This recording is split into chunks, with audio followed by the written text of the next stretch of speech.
Welcome to Lambo's World of Sports, featuring the Big Brother feature inside Sports Network. We're going to recap week 5 of the college football. All right, week 5, we're on week 6. And also the AP top 25 rankings have changed. So we're going to see if we actually agree with that or if there's some frauds on top of that list. First game before we get into the actual rankings. Penn State dominates Northwestern. Now, Northwestern is coming off firing Pat Fitzgerald, coming off, they're basically trying to rebuild the whole program after the whole hazing allegations and all that stuff, but they had no chance. By the way, Drew Allar is that guy. Now, his completion percentage wasn't really all that great, but it's about defense and running the ball. So Penn State is number 16. They're 5-0. Are we sold on Penn State? Now, we talk about Penn State being the third best team in their conference because you have Michigan and Ohio State up there. Are we sold on Penn State? They don't play Ohio State until the 21st, but I assume we'll both.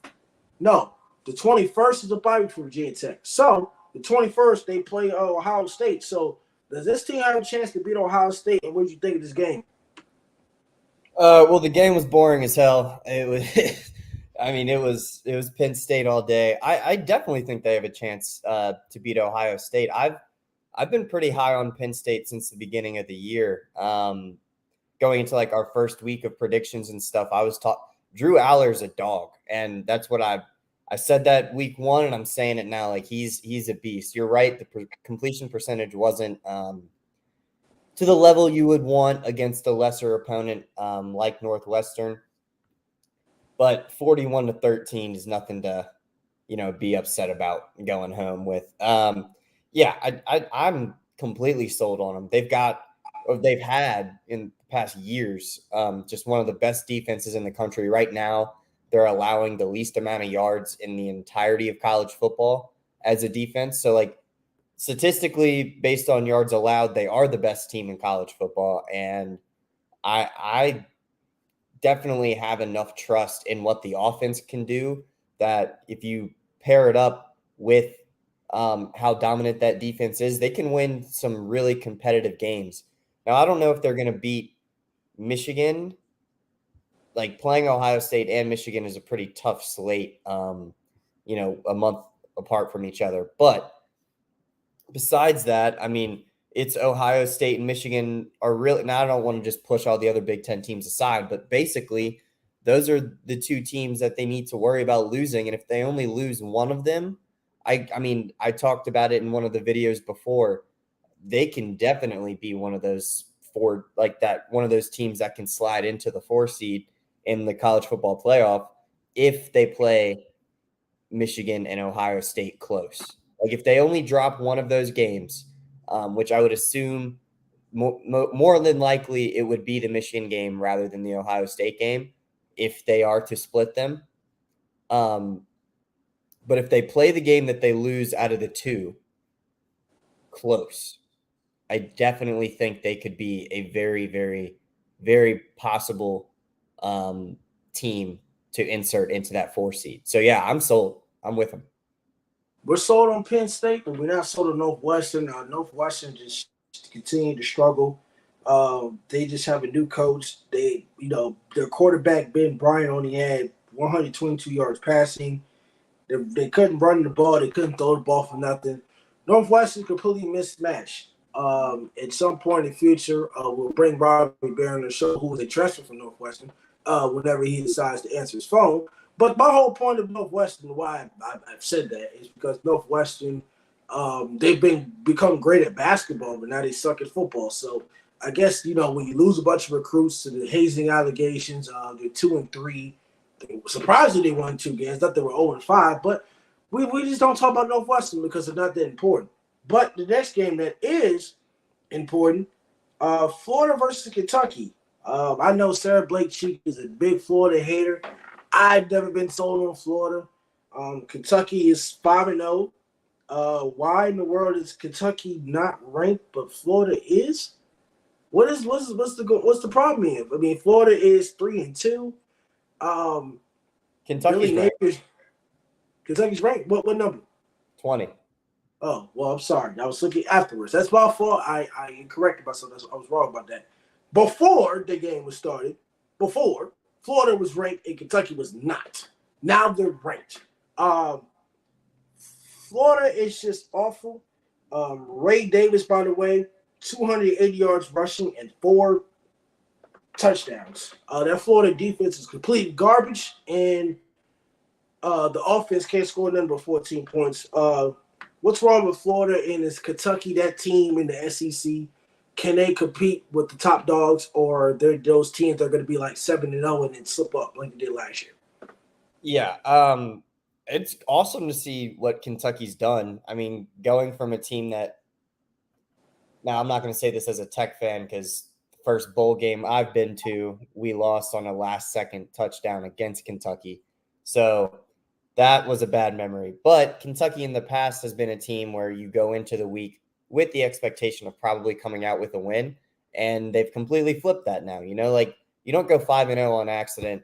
And I get that, like, I mean, I don't want to say that their schedules, I mean, no SEC schedule is like soft, you know? So like they're playing a legit, I mean, minus Georgia pretty much, but you know, like they have a good team. They're not playing like a super weak schedule. I mean, Akron and Eastern Kentucky are kind of whatever games. But then you go Vanderbilt, who's obviously not a top tier school, but that's an SEC matchup. You can't just push away conference games and pretend like they don't matter. So that's a big win. And then obviously just dominating Florida. It's a step in the right direction. Now they're playing Georgia next week. So I think this conversation is going to come to an end pretty quickly. But going to what you were asking about Florida, we both of us, I think, said this before week 1. They're a 6-6 team, and I think that they're gonna end the year as a 6-6 team. You know, like they're 3-2 right now. You can pick their. I mean, I don't have their schedule up right in front of me. Here it is. Vanderbilt, they should probably win. They'll lose to South Carolina. They'll lose to Georgia. LSU, they should probably lose to them, and they're playing Florida State as well. So, and Missouri, they play Missouri as well, and Missouri's ranked 21 right now. And then Missouri beat Kansas State. Yeah, exactly. Yeah, and they play Arkansas, who's not at all top tier or anything, but Arkansas has been playing in slightly competitive games this year as well. So, like, I'm not gonna say that they suck, but they're not better than a 6-6 team, I don't think. And that's been something both of us have been pretty consistent on since week 1. Like with just looking at the roster, we hadn't even looked at like actual gameplay yet. We were just going off of what they put on the field last year, statistics from last year, and what they added to the team. And they didn't add anything, in my opinion, that really pushes them over that 6-6 threshold. I mean, they could easily lose 1, 2, 3, 4, 5 of their remaining games. Yeah, they can. I don't think they will lose all 5. Like they'll probably sneak one out. Like maybe Missouri, maybe South Carolina, but on paper they shouldn't be winning these games. So like I'm not going to put any money on it, but they've got 7 games left, and I could see them losing like 4 or 5 of them. I see Florida having a losing season. They'll finish the season at 5-7. I'm going to say that. They'll finish 5-7. Trevor Etienne only got 11 carries for 29 yards. I thought it was based off the run game that they beat Tennessee. Now I understand college football is all about matchups. So the stuff with that other people talk about, how you lose to this team.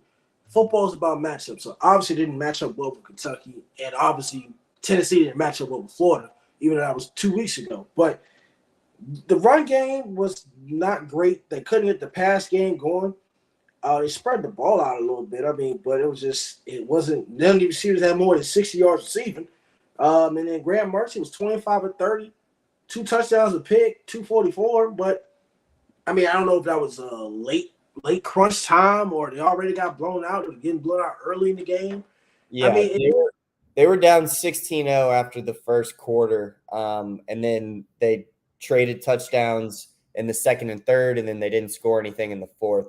So in my mind, that's got to be where the touches went on the running game. I'm confused as to why Trevor wasn't used more. Like, obviously, when you're down, you don't run the ball as much.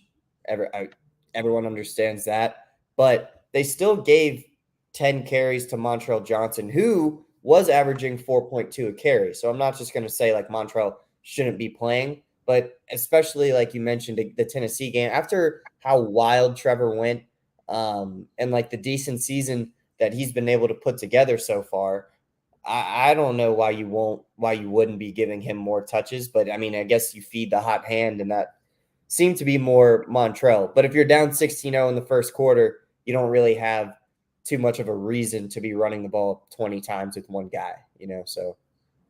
Yeah, I do agree. Like I said, Florida sucks. They're going 5-7. Kentucky will probably lose to Georgia, which we'll talk about that tomorrow in our preview. But the next game, by the way, Georgia escapes Auburn. This was a close game. Auburn put up a fight. I mean, hey, Auburn was a horrible team last year. Bo Nix was part of not last year's team, but the year before last year. Bo Nix is part of the Auburn train, and I think Harsin, who was the former head coach, was fired. Auburn wasn't up to the expectations after they fired Gus Malzahn. Now they got Hugh Freeze, who loves strippers, who came from Liberty as the head coach. Auburn's 3-2, but they're not a bad 3-2 team. They're going against number one team. They only lost by 7. The game was tied at one point. It was tied 20-20. But Brock Bowers, the best tight end in college football, got that game-winning touchdown. The defense of Auburn did pick them off, but the run game, Dejon Edwards had 19 for 76, 2 rushing touchdowns. But Brock Bowers was the answer, 8 for 157 and a touchdown. So Auburn defense couldn't even stop the passing game. But the run game was decent. I mean, only giving up 100 yards. One running back with 76 and one with 25 on 4 carries. I mean, average 4 yards a carry for Dejon Edwards and Dylan Bell, 6.3 on 4 carries.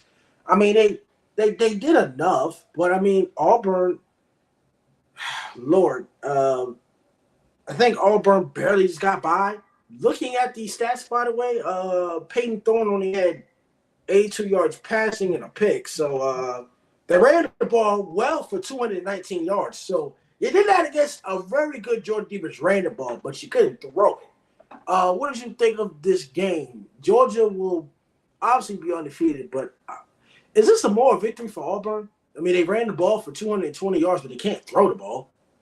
Yeah, I mean, I don't. Maybe for the running back coaches or like the O-line coaches, you could say it's a moral victory. But if you're in that QB room, I couldn't imagine a great Monday morning meeting. Like that's probably not going to be a great meeting room to be in. Yeah, I mean, Auburn is taking steps to being a competitive SEC team again. I don't know. I mean, they don't have Cam Newton. They don't have those dudes that had them up in that like nationally relevant level. They barely beat Cal, who we've seen Cal isn't good this year really at all.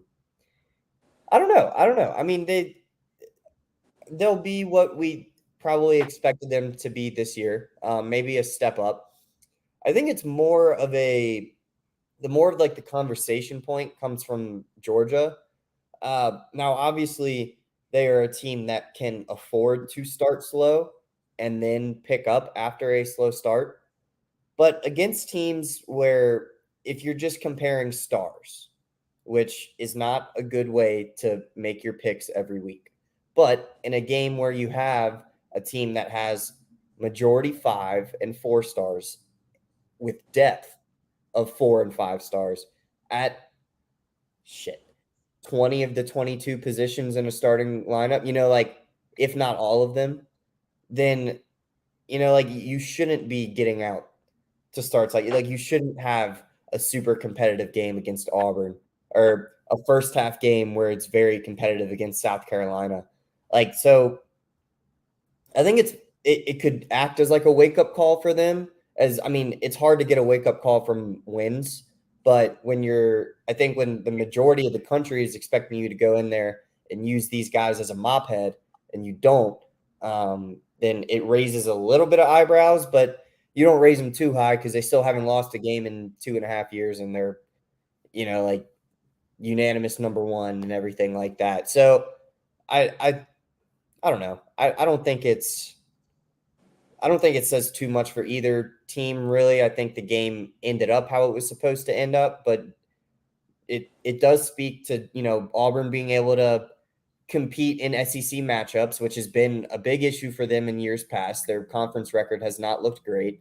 And Georgia looks, not that they're getting caught up with by any means, but this is 2 SEC games in a row now where it's like pretty competitive against teams that when you just line up talent to talent, they shouldn't be hanging around this long. Yeah, I do agree. Like I said, Georgia plays Kentucky, so that'll be something to preview, talk about tomorrow. I think it'll be a very great matchup. So a lot of good matchups next week, but that we'll talk about. But this game, Texas versus Kansas, I'm not surprised that Texas won. I'm not really surprised by the way they won either. I'm very disappointed that Kansas didn't even put up a fight. It was 40-14. It wasn't even close. They were down 10-0. They only, it was 14-20 at one point in the third quarter, but like I said, like what Texas did to Wyoming, it was close. They pulled away in the fourth quarter. It's not the end of the world for Kansas. Kansas has been this good in a while. They had Jason Bean at quarterback, so I guess Jalen Daniels didn't play, which was tough. He didn't play. And Quinn Ewers, so he had one pick, but like you said, Quinn Ewers played great against competition, Kansas' competition, and Jonathan Brooks, they ran the ball for a total of 336 yards.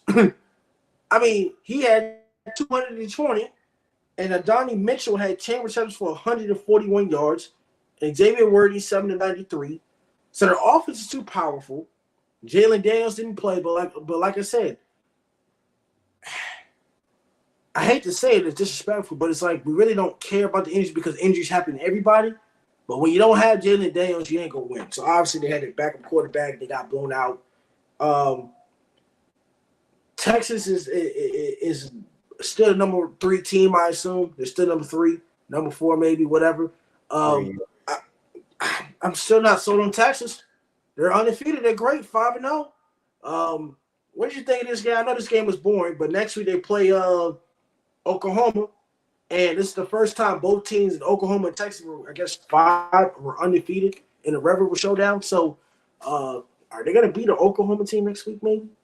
Are they going to lose? Are they going to fold? Yeah, Oklahoma's defense isn't great, and obviously they weren't great with Lincoln. That's more of a Lincoln thing. But you go into this year, and they're not up to the caliber to slow down an offense of this caliber, I don't think. I think Texas. We'll get into our predictions and stuff tomorrow, but I'll give a little preview here. I do think Texas is winning that rivalry game.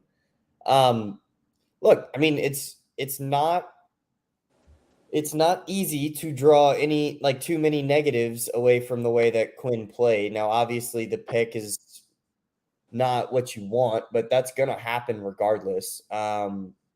Every quarterback throws interceptions. Xavier Worthy, Adonai Mitchell, dogs. I don't think there's too much to really go into with this game. It's if they had now, I don't think the quarterback makes up a 26-point difference. I don't think he makes up that big of a difference, but it was 13-7 at halftime. So it's not like this game, like you mentioned it, like they pull away in the fourth quarter. They did it against Wyoming. They did it again here. But at halftime, 13-7, that's a completely different game with Daniels at quarterback. In the second half, I don't know if it results in a win, but they're not getting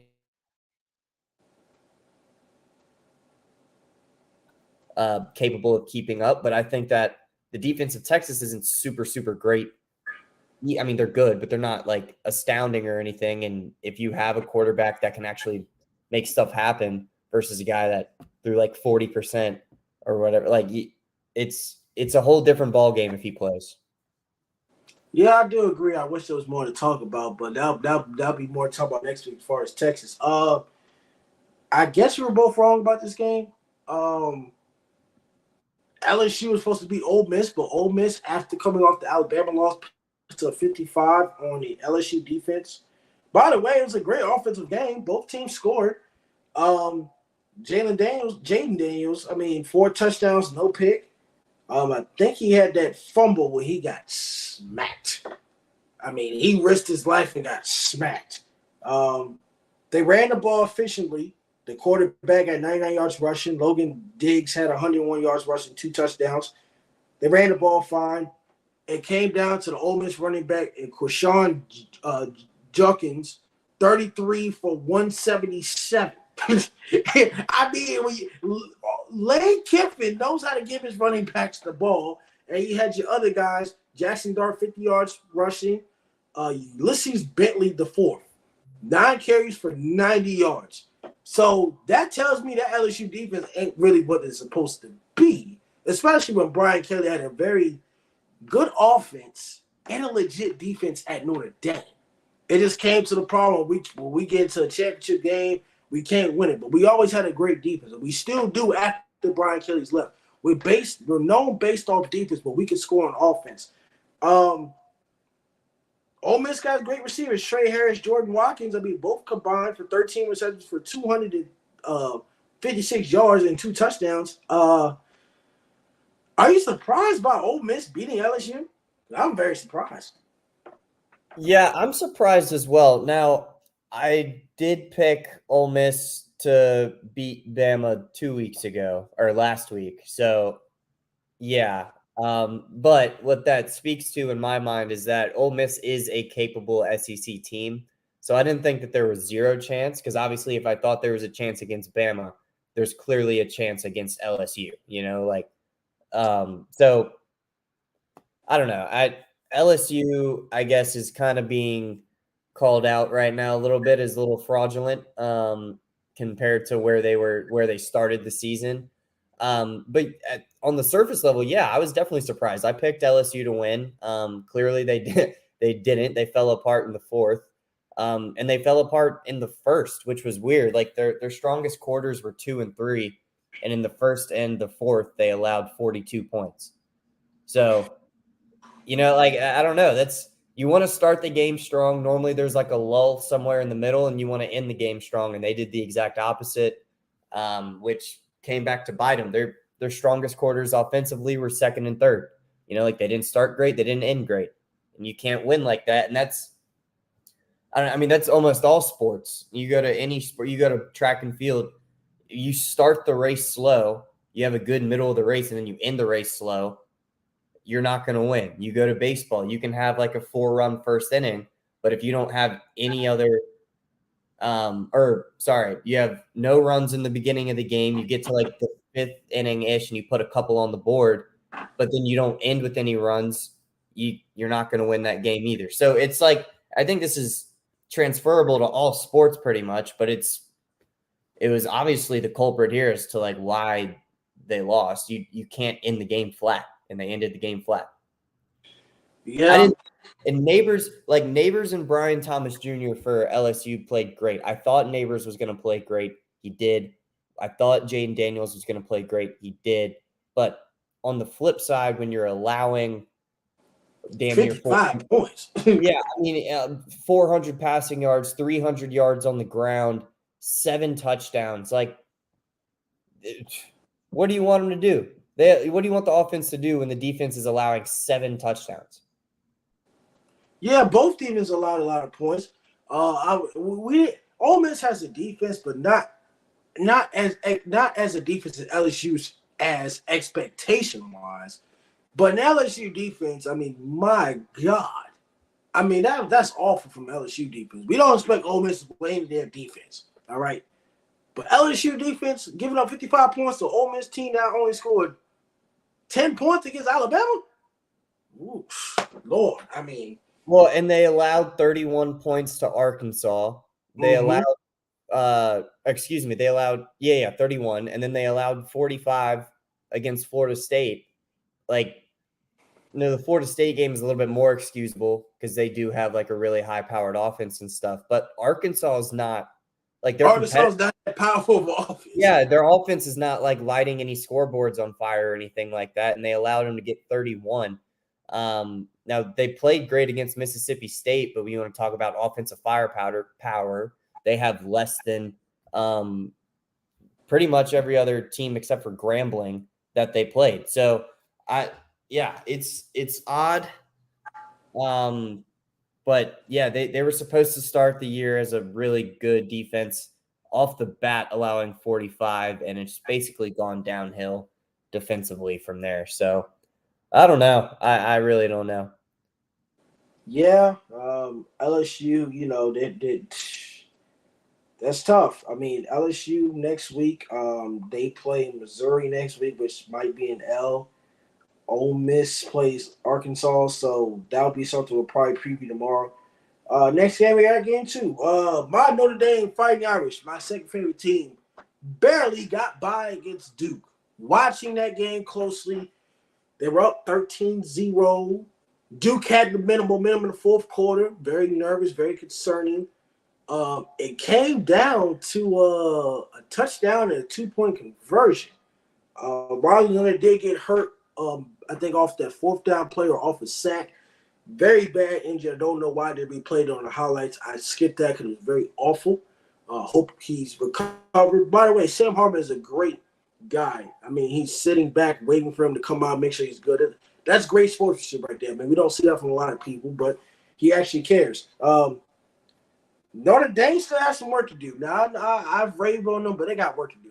I'm not saying Duke's a bad team, but you're up 13-0 the fourth quarter, you get kind of tight. You don't really score. You missed a field goal. I think you missed 2 field goals, maybe 1. But I'm starting to get real nervous for Notre Dame now. This is the crunch time games that I keep talking about. I'm starting to get real nervous. They almost lost. They play Louisville next week, who is 5-0 since the first time since 2013. Sam Hartman didn't throw a touchdown pass nor a pick, which is fine. The run game, RJ Estimate 8 for 81, 2 touchdowns.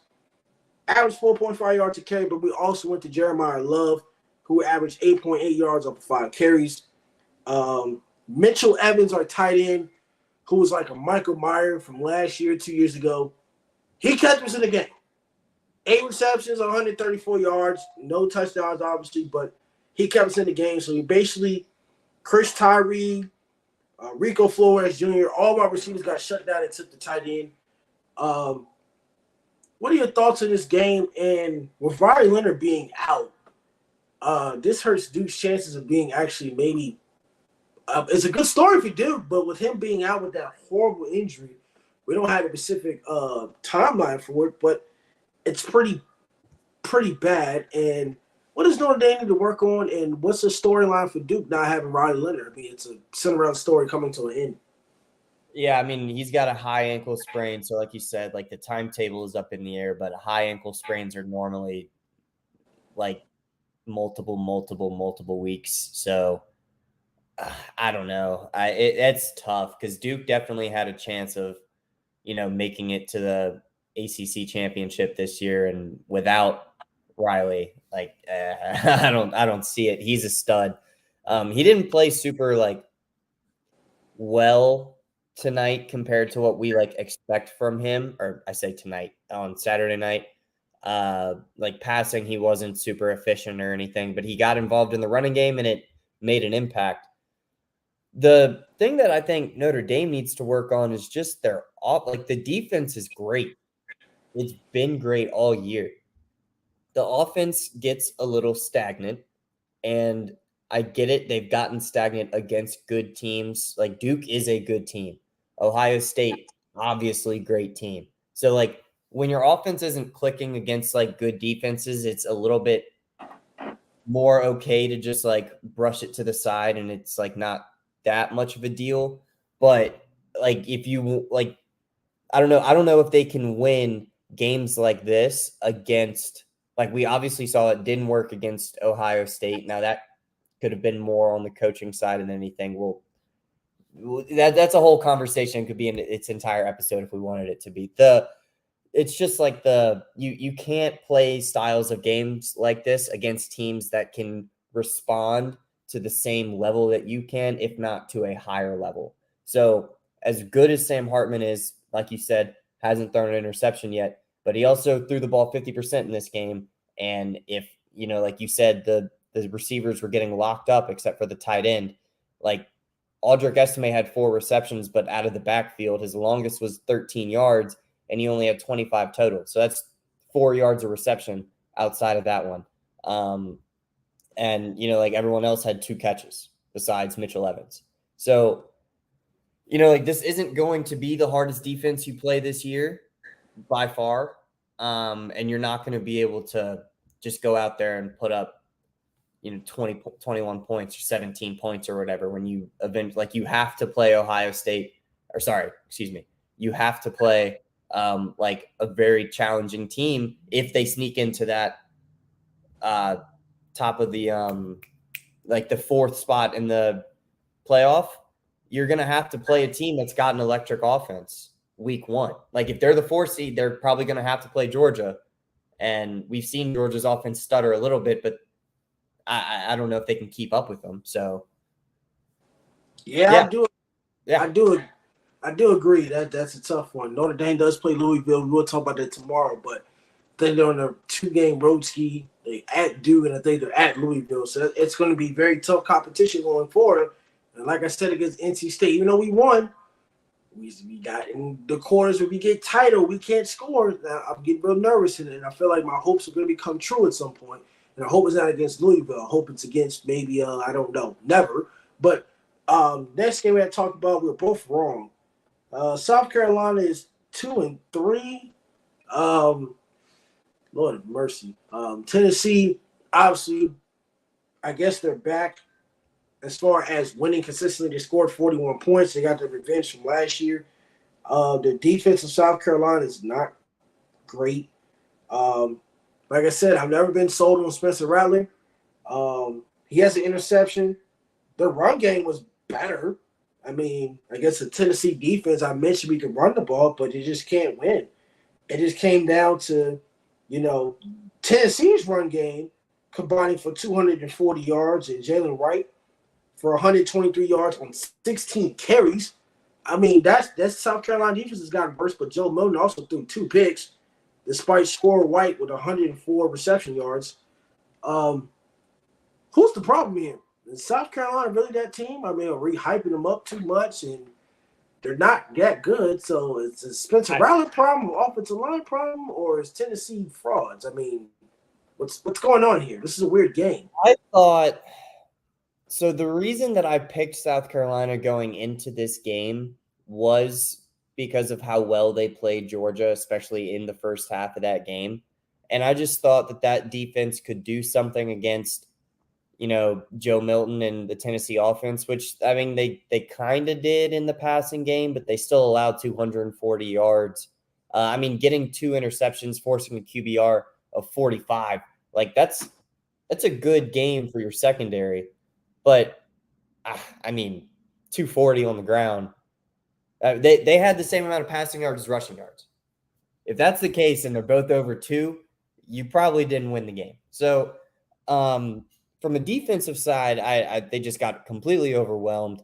But offensively for South Carolina, Spencer, we've both been vocal on our opinion of Spencer Rattler since week 0.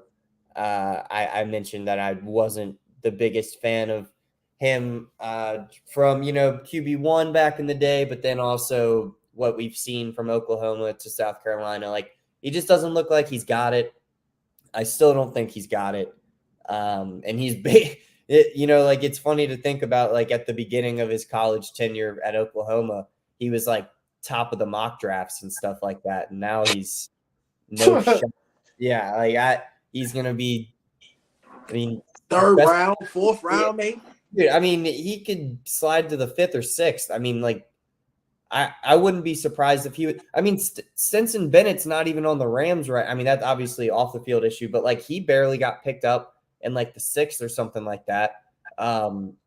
Max Duggan, who obviously wasn't the best quarterback, but he's not even on a roster right now either. So, like, I don't see anything in Spencer Rattler that's going to, result in him doing anything at the next level. He's played himself out of that conversation. And so, yeah, I mean, like, I think the biggest issue for at least the offense for South Carolina is definitely Spencer Rattler. I mean, you can always improve an O-line. You can always make it better. So I'm not going to just say it's all on him. But, I mean, I don't know, man. I mean, I think it's pretty evident based on the play we've seen. Well, pretty evident that Tennessee, I guess, is starting to try to find their way. Joe Milton got to cut down those turnovers. I mean, 2 interceptions. Yeah. It was encouraging to see their defense not allow 1,000,000 yards for once. But I guess we were just too high on South Carolina. I didn't looking at just like the condensed version of the game. I watched a little bit of that, and then I haven't had the most amount of time to get into every single one of these games. But I don't know. I don't think, Joe Milton threw, like I said, a 45 QBR and 2 picks. So I'm not going to say they're back until I think that they have a QB that can lead them to November, December wins, maybe January win. I don't know. Obviously, he did it last year. He did it last year. Not shitting on him for that. I just don't think he can. I don't know. I don't want to say he can't, but it's not looking good. I think it's more than likely that he doesn't than it is that he does. Well, Sarah Blake Cheek better hurry up and be on Lambo Sports, because this will be a good debate between them two and Joe Milton and the Tennessee situation. It'll be a great debate, and I'll sit back and watch and not say a word. But finally, we got to get into, before we get into our NFL picks or NFL recaps, is Arizona and Washington. Now, Arizona made this a game. They only lost by 7. But Michael Penix, I mean, is he going to be a Heisman winner? I mean, he didn't throw a touchdown nor a pick. Arizona's 3-2. I mean, we're not talking a lot about Washington. A lot about Arizona, but I mean, Michael Penix Jr. I mean, should he be like a top 2, top 3 in the Heisman? Why we're not talking about Washington enough?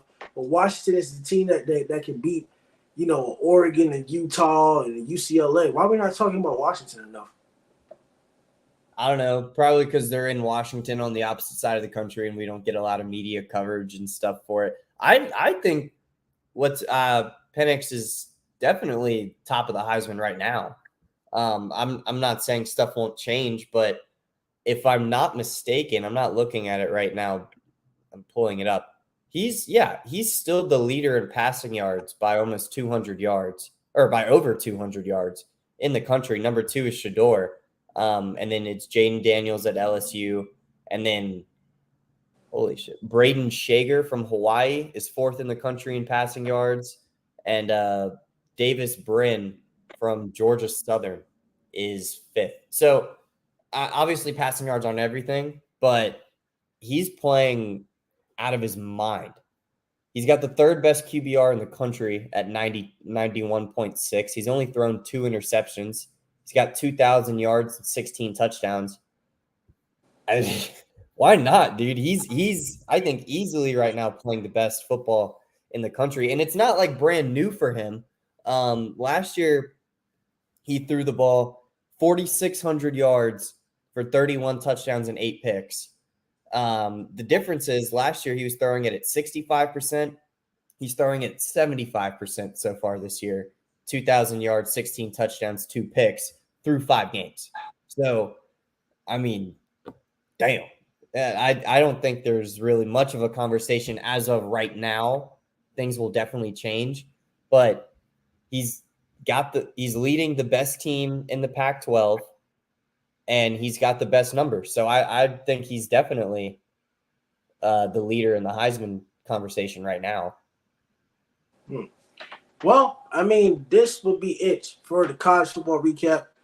Next, before we get into the actual NFL picks, the Eagles and the 49ers are the 2 remaining teams that are undefeated in the NFL. The Dolphins did get smacked by the Buffalo Bills, which I was wrong about that as well, which we'll get into later. So We're going to talk about these 250 teams, the Eagles and 49ers. The Eagles barely escaped the Commanders. And before we do this, there is my college records obviously better win percentage wise than my NFL picks, but I will continue to get better. By the way, that's a good record for the Big Brother right here: 29-12 and 41-21. That's a great record. That's a great record. So I mean, this is the battle of our picks that we've been doing since he's joined the show. These are the records obviously through last night, and we'll also pick tonight's game as well. We will update that to you every Monday. So yeah, that is the records. I'm obviously losing. Doesn't really matter if it's wins or losses. I think it's a pretty fun thing to do. And I think I was wrong on Saturday when I thought South Carolina won.